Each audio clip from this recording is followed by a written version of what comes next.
everyone.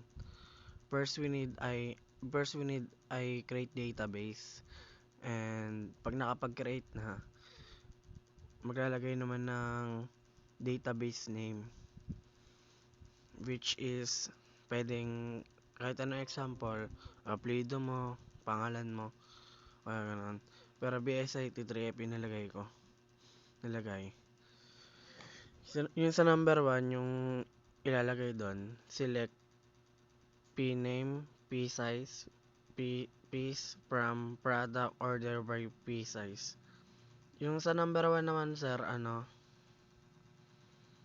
ilalagay mo yung name, sizes, kung ilang piraso, tapos naka-order siya by mga sizes, kung small, large. Yung sa number 2 naman, select from product where month expired date. Yung sa number 2 naman sir, parang nakalagay dito yung yung araw na expiration ng product mo.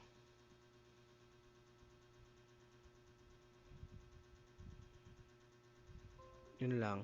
Tapos yung sa number 3, select product name, size, product, quantities, total, sum, product, quantities,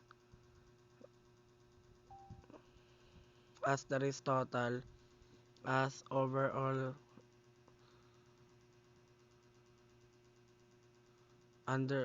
underscore total underscore sales from product cart group by product name, size, product quantities, total.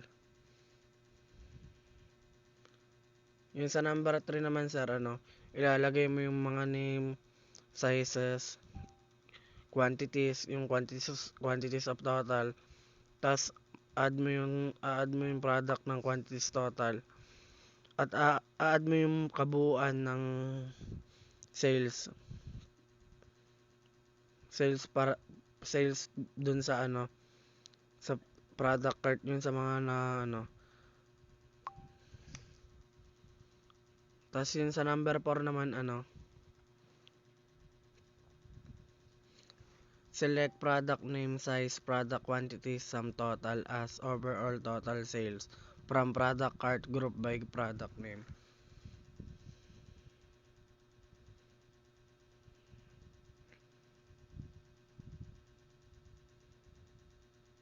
Yung sa number 4 naman, select date underscore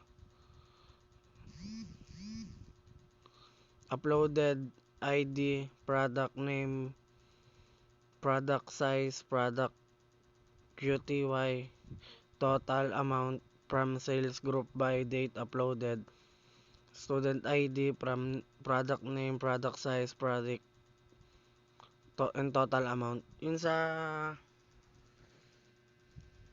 number 4 naman sir.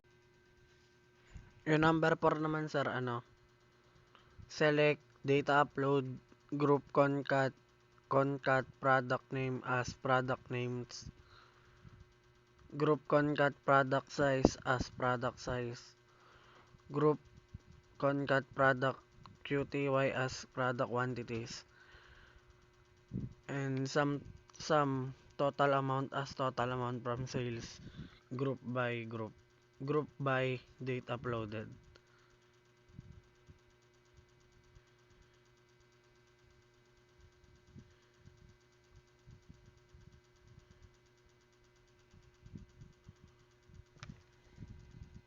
Yung sa concat naman, string siya. Kumbaga, pinagsasama sila or pinagsasama or pinag-iisa.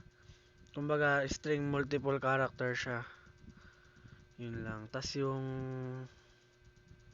number 5 naman, select count as total entries from product cart. Yung 5 naman sir, ay naman yung nalaman na yung total entries ng pinaka output. Yun lang sir. Salamat po.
So easy.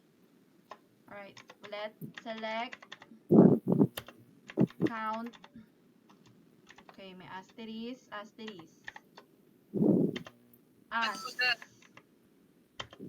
Okay, total entries.